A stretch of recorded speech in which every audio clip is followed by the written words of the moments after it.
13. All right. Good evening. My name is J.P. Harlica. I'm a lieutenant with Houston Police Department. This evening at approximately 18:47, a call came in to Southeast Patrol Division regarding a shooting. They arrived on the scene to find one female in the median of the 5100 block of Reed with multiple gunshots.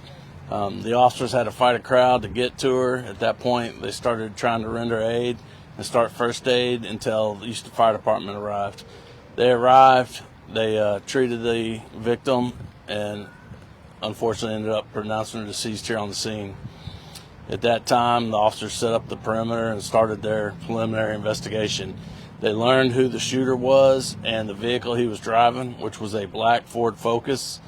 They were able to contact the shooter, who gave officers a statement on the phone and said he was going to turn himself in later this evening to a local police station.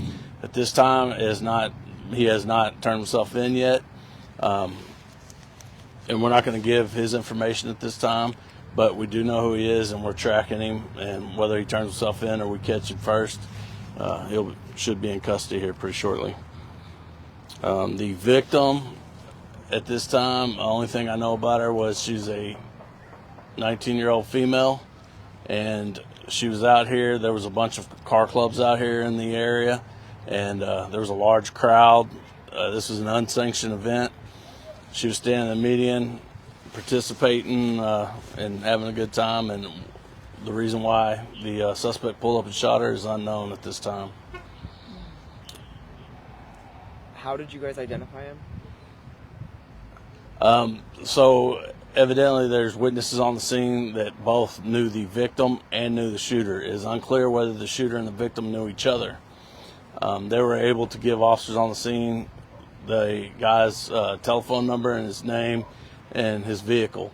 At that point, the officers called. They were able to talk to the guy, and who confirmed he was involved and who stated that he was going to turn himself into a police station. Did he confess or just say that he was going to come in to answer questions? What, could you give us more on the nature of that conversation? Not at this time. I don't know the nature of the conversation, other than I don't want to say that he confessed. I'm not sure exactly what words he used, but he did,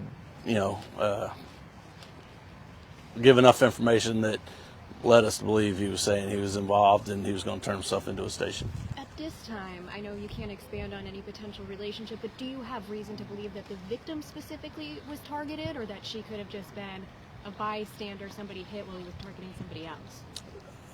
From the information we've gotten so far, it appears she was the target. Was she shot 5 times? I don't know how many times she was shot. I know that the officers that were treating her said it was at least 3 times. And just to be clear, he did not call police first. It wasn't until you guys figured out who he was, you called him. He didn't call on himself. I don't have that information. I don't know if he called or didn't call, but I do know our officers on the scene reached out to him at some point. So if he called first, I'm not aware of that, because there was multiple calls coming in at that time. And then once we arrived on the scene here, there was some sort of fight that happened over here. Was anyone detained connected to that? Yes, we have detained at least one person connected to that. The crowd is pretty upset and was pretty hostile towards each other. Our officers got in there and separated them pretty quick, and the main person causing the trouble has been detained.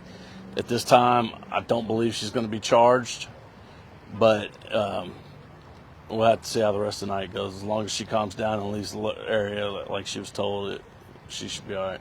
Do you know the nature of the fight? No. It's just upset. A lot of them are claiming to be family members and friends, and it all has to do with just emotions right now. These car club meetups, I mean, is this type of danger typical when people are out here for this type of thing? I wouldn't say typical. We have a lot of car meetups and street takeovers that we deal with constantly, mainly a lot of times on Sunday evenings. Usually there's no violence involved in them. It's just a matter of, keeping the cars and the traffic flowing. This is a rarity where there's actually a shooting at one of them.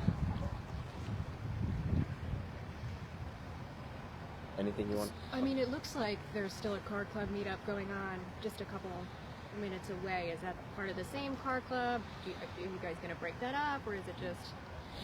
I'm not. I don't know what's going on a couple blocks away. If there is if it is the same car club or different car clubs, that I don't know.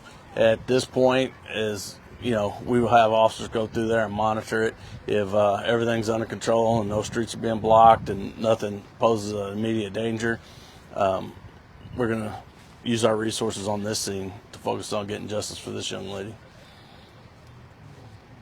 Thank you, sir. Thank you. Thank you. Thanks, Elsie. All right, we just heard from Lieutenant. Thank you. Starts raining, I'm gonna go rescue you. Oh, no. All right, folks, it's your girl Grizzy live here with the Hood News. We're here at Grimes Park. This is located off the 5200 block of Reed Road. I don't want to get too close because there appears that there's somebody deceased on the road. But yeah, this is just a very sad scene, friends.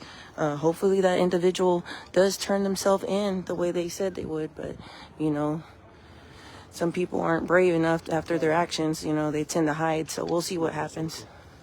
Reporting live here off the 5200 block of Reed Road is your girl Grizzy. Back to you, friends. How sad, man. Prayers going up for this lady.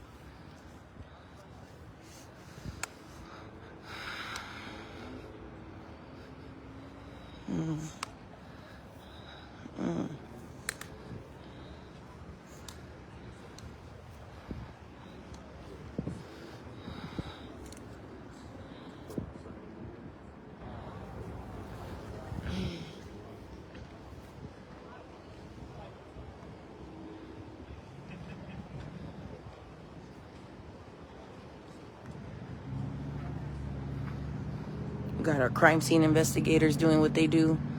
Put this all together for everybody. Oh, and the 87 is not flowing through, so expect delays as well. Prayers going up.